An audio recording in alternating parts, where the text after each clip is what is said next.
Sir क्या कुछ चौमू में हुआ है? नेशनल खबर बनी है चौमू की। रात के 3 बजे ऐसा क्या कुछ वहां हो रहा था? उसके बाद से ये सारी स्थिति बन गई। असल क्या है मामला सारा? क्या आप कुछ इस पर विस्तार से बताएं। जो घटना हुई है वो बहुत ही दुखदाई है, बहुत तकलीफदेह है। हम उसकी निंदा करते हैं, नहीं होना चाहिए इस तरह का मामला। मसला असल ये है कि ये जो मस्जिद का वहाँ का एक विवाद है चौमू का, ये बहुत पुराना विवाद है। और पहले भी उसकी वजह से कई बार वहाँ तनाव की स्थितियाँ बन चुकी हैं और आपस में वहाँ के लोगों में इसकी वजह से तनाव यानी परेशानी हुई है बहुत लोगों को, पहले भी होता रहा है। मामला ये है कि अदालत में है, केस अदालत में है। बहुत तारीखी मस्जिद है, कलंदरी में। हाँ कलंदरी मस्जिद है, तारीखी है। और उस पर जो भी कुछ डिस्प्यूट हुआ, उस पर कुछ और नमाज पढ़ी जाती रही है, अभी भी पढ़ी जाती है। जब विवाद हुआ और कोर्ट में कार्रवाइयाँ हुई, ठीक है, और कोर्ट ही का कार्रवाई और कोर्ट ही के जरिए से स्टे भी है, तो उसको इतनी आजकल गुंजाइश और बर्दाश्त नहीं रह पाई है कि लोग आगे बढ़ करके अगर उसका हल निकाल लिया जाता तो ये स्थितियां पैदा नहीं होती। अभी जो पोजीशन है वो ये है कि भाई इनको यहाँ से हटा दिया जाए तो ठीक है, उससे कुछ परेशानी होती होगी, तकलीफ होती होगी रास्ते वगैरह में, तो सहमति से एक काम बन गया। फिर उसके बाद जो कुछ भी हुआ, यानी पुलिस ने अपने उसके उसके कुछ ना कुछ उसको रोक लगाई, उस पर बैरिकेड वगैरह लगाए। और लोगों ने भी ये सोचा कि कुछ ना कुछ ऐसा हो जाए कि एक हदबंदी बनी रहे और उसमें कोई आगे प्रॉब्लम ना हो। उसके लिए कुछ पोल वगैरह लगाने की लोगों ने कोशिश की होगी रात में। जब सहमति से सब काम हो रहा था और एक काम हो चुका था, तो फिर लोगों को ऐसा क्यों लगा कि ये तो एक परमानेंट स्थिति बन जाएगी और परमानेंट एक हदबंदी हो जाएगी, और ये लोगों को ऐसा गलतफहमी पैदा हुई। और इस गलतफहमी के नतीजे में हमारे दूसरे समुदाय के लोगों में कुछ इस तरह की जो भ्रम जो पैदा हुआ, उसके नतीजे में जो हालात बने, पुलिस पर दबाव बना, अफवाहें फैली, और जो तनाव की स्थिति बनी, उसमें उन गलतफहमियों और अफवाहों के नतीजे में जो कुछ भी हुआ, मैं कहता हूँ कि भी गलत हुआ। मैं कहता हूँ प्रशासन को कि इसकी बारीकी से जांच होनी चाहिए कि किसने इस बने बनाए माहौल को खराब करने की कोशिश की। जिसने भी की, जांच का विषय है, जांच होनी चाहिए, और जांच में जो भी दोषी पाया जाए उसको सजा मिलनी चाहिए। हम ये कहते हैं कानून हाथ में लेना सरासर गलत है। जिसने भी कानून हाथ में लिया है, जिसने भी कानून को तोड़ा है, जिसने भी गलत किया है, हम ये समझते हैं कि उसको सजा मिलनी चाहिए।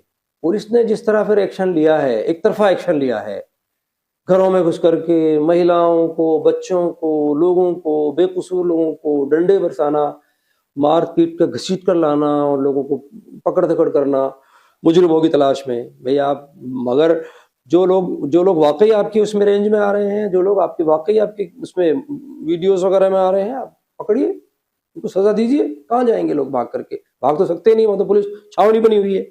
तो ये जो एक्शन है, ये जो चीज है, ये भी, इसमें भी मैं समझता हूँ कि संयम से उससे काम लेना प्रशासन को।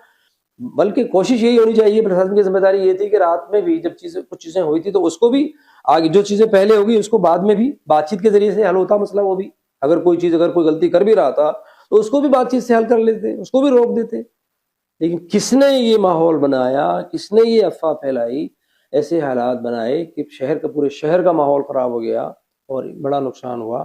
तो ये भी एक गलत बात है। उन सब की तहकीक करके उनको भी सजा मिलनी चाहिए। पुलिस को सही तरह से अपना रोल अदा करना चाहिए था, पूरी चौकस रहना चाहिए था उसको, और किसी भी उपद्रवी को ऐसा उपद्रव फैलाने का मौका नहीं देना चाहिए था।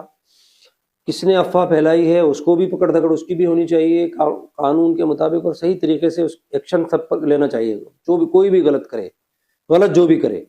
रही बात ये कि पुलिस पर पथराव हो या लोगों पर पथराव हो या पुलिस की तरफ से कोई ज्यादती हो, कोई भी चीज, हर चीज गलत है। मैं तो कहता हूँ सही तरीके से कार्रवाई होनी चाहिए। जिन लोगों ने भी कानून हाथ में लेकर के और पथराव किया है या गलत किया है, कानून अपने हाथ में लिया है, बिल्कुल भी बहुत ही काबिले तरदीद है और बिल्कुल काबिल गिरफ्त है और निंदा के काबिल है। और उसके किसी भी तरह से इन चीज़ों को इसको जायज़ नहीं ठहराया जा सकता। जो भी हल हो, जो भी तरीका, जो भी चीज़ हो, उसको बातचीत के ज़रिए से हल होना चाहिए। शहर के सभी समुदायों के बड़े लोगों को आगे आकर के और बातचीत के ज़रिए से मामलों का हल निकालना चाहिए, ताकि कोई इस तरह की तनाव की स्थिति पैदा ना हो, इस तरह के हालात पैदा ना हो। हालात कंट्रोल में है। पुलिस ने बड़ी तादाद में लोगों को गिरफ्तारियां की हैं, पकड़-धकड़ की है और महिलाओं वगैरह को छोड़ भी दिया है। जयपुर से एमएलएज वगैरह भी और भी गए हैं, समाज के और लोग भी गए हैं और सब लोगों ने पुलिस से भी बात की है, प्रशासन से बात की है और कुछ चीज़ों पर सहमति बनी है। इस बात पर भी सहमति बनी है कि भाई वाकई जो लोग हमारे उसमें आएंगे और हमारे कैमरे में उसमें जो वीडियोस में आएंगे, वो लोग जो वाकई मुजरिम होंगे, हम उनको सजा देंगे, उन पर केस बनाएंगे, बाकी लोगों को हम छोड़ देंगे। वो ये इस तरह की बातचीत पर सहमति बनी है। प्रशासन से हम एक बात कहना चाहते हैं, पुलिस से हम ये कहना चाहते हैं, किसी भी कमजोर या कमजोर क्या बल्कि बेकसूर आदमी को सताया नहीं जाना चाहिए, उसको परेशान नहीं किया जाना चाहिए। सही जांच करके, जांच परख करके जिसने गलती की है उसको सजा मिले, हम इसकी हिमायत करते हैं। बेकसूर आदमी को बिल्कुल भी सताया नहीं जाना चाहिए और कंट्रोल रहे, हालात अच्छे रहे, काबू में रहे, इसकी तमाम लोगों को भी कोशिश करनी चाहिए और प्रशासन को भी कोशिश करनी चाहिए। देखिए, मेरा यही कहना है कि ये जो हमारा देश सही मानों में तरक्की नहीं कर सकता अगर देश में रहने वाले लोगों में आपस में मोहब्बत, भाईचारा ना हो। देश में अमन कायम नहीं हो सकता अगर हम मिलजुल करके देश को आगे बढ़ाने की कोशिश नहीं करेंगे। और देश में अमन भी तभी कायम हो सकता है जबकि इंसाफ होगा, सही मानों में इंसाफ होना चाहिए और इंसाफ के होने में कोई फ़र्क भी नहीं होना चाहिए। लोगों से मेरी यही अपील है कि हम सब देश में रहने वाले लोग तमाम आपस में भाई भाई हैं, एक ही माँ बाप की औलाद हैं।